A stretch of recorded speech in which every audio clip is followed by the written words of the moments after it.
Tôt ce lundi matin, 198 prisonniers palestiniens ont été libérés du centre pénitentiaire d'Ofer, près de Ramallah, avant de monter dans les bus qui devaient les mener jusqu'au barrage de Bitounia, situé au nord de Jérusalem. Les anciens détenus ont signé un papier les engageant à ne plus jamais perpétrer d'actes terroristes. Des centaines de proches ainsi que des membres du Fatah attendaient au niveau du point de passage afin de pouvoir accueillir les 198 prisonniers relâchés par Israël dans un geste de bonne volonté envers Mahmoud Abbas.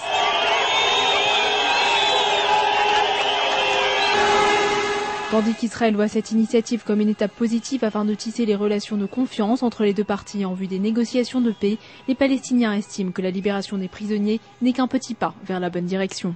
Today we will be releasing some 200 Palestinian prisoners in a confidence-building measure to strengthen peace with the Palestinian people, to strengthen moderate forces amongst the Palestinians. Ultimately, we want a historic reconciliation with the Palestinians, and we understand that gestures like the one happening today will help further a better and more positive atmosphere, more conducive for negotiations.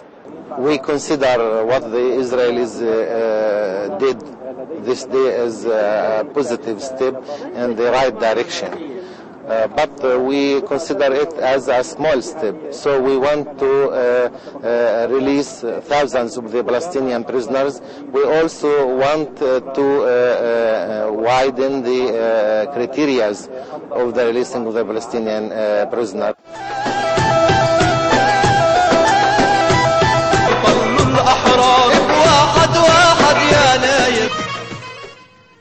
Les prisonniers ont été accueillis par une foule en liesse à la Moukata, siège de l'autorité palestinienne, pour une cérémonie de bienvenue. Le plus ancien détenu, Saïd Al-Attaba, libéré après 28 ans de détention, s'est recueilli sur la tombe de Yasser Arafat et a tenu à remercier le peuple palestinien et leur chef. Le président Mahmoud Abbas s'est par la suite adressé à la foule en déclarant que malgré la grande joie, il y avait aussi la tristesse de constater qu'11 000 prisonniers palestiniens étaient toujours détenus par Israël.